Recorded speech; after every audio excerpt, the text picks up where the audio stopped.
चलिए स्वागत करता हूँ कक्षा 12th का, जिसमें हम बात करेंगे आज आगे पारिभाषिक शब्दावली की।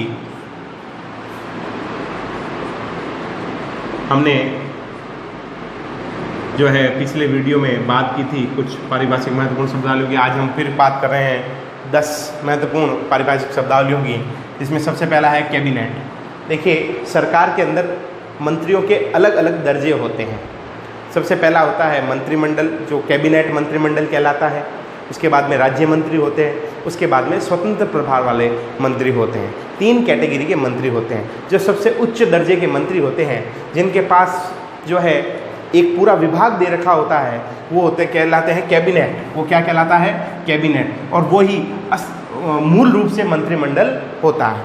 ठीक है। उसके बाद में अगला है कैंपेनियन। कैंपेनियन का मतलब होता है अभियान या प्रचार करना, कैंपेन जिसको बोलते हैं। जब कोई एमएलए का या किसी पद का कोई चुनाव लड़ता है व्यक्ति, तो कैंपेनिंग करता है। कैंपेनिंग का मतलब ये होता है कि अपना प्रचार कर सकता है, अभियान कर सकता है।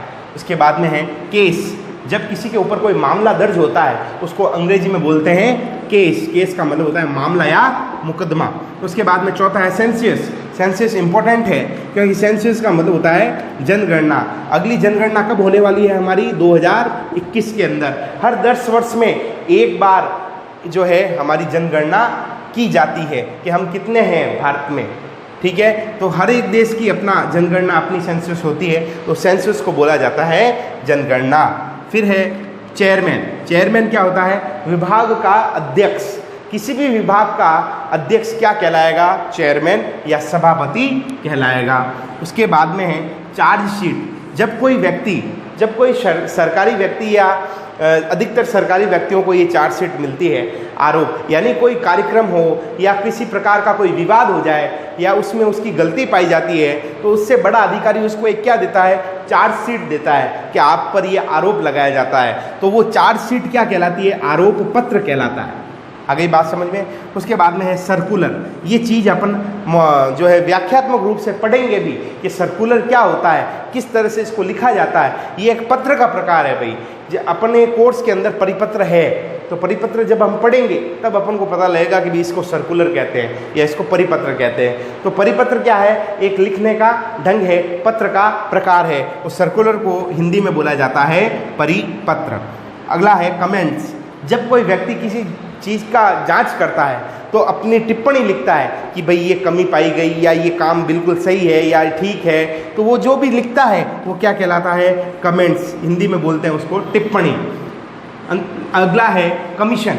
देखिए, किसी भी संगठन में जो भी सदस्य होते हैं वो आपस में मिलकर क्या कहलाता है? आयोग कहलाता है। ठीक है। जैसे आपके राजस्थान बोर्ड है, तो राजस्थान बोर्ड भी क्या एक आयोग है, उसमें भी सदस्य हैं, उसमें भी एक चेयरमैन है। ठीक है। वो सारा मिलकर क्या कहलाएगा? कमीशन कहलाएगा। तो उस कमीशन को हिंदी में बोला जाता है आयोग। और अंतिम है वो है कंपेंसेशन। कंपेंसेशन का मतलब होता है अनुकंपा, किसी पर कृपा करना, किसी को छूट देना या किसी के ऊपर जो है थोड़ी बहुत अपनी दया दिखाना। वो कंपेंसेशन क्या कहलाता है? अनुकंपा कहलाता है। तो ये है आपके 10 जो महत्वपूर्ण है। सबसे पहला है वापस कैबिनेट, जिसको मंत्रिमंडल बोलते हैं। फिर कैंपेनियन। कैंपेनियन का मतलब होता है अभियान या प्रचार करना। केस, किसी पर कोई मुकदमा या मामला जारी होता है उसको बोला जाता है केस। सेंसस इंपॉर्टेंट है। जनगणना हर 10 वर्ष में होती है, सेंसस को बोला जाता है जनगणना। फिर है चेयरमैन। चेयरमैन का मतलब होता है अध्यक्ष या सभापति। फिर होता है चार्जशीट। चार्जशीट का मतलब होता है आरोप पत्र। सर्कुलर, परिपत्र। कमेंट्स, टिप्पणी। कमीशन, आयोग। और कैंपेनियन, कैंपेनियंस का मतलब होता है अनुकंपा। तो ये थे महत्वपूर्ण। आगे की बात करेंगे हम अगले वीडियो में। तब तक के लिए धन्यवाद। जय हिंद, वंदे मातरम। इसको आप नोट डाउन कर लीजिएगा।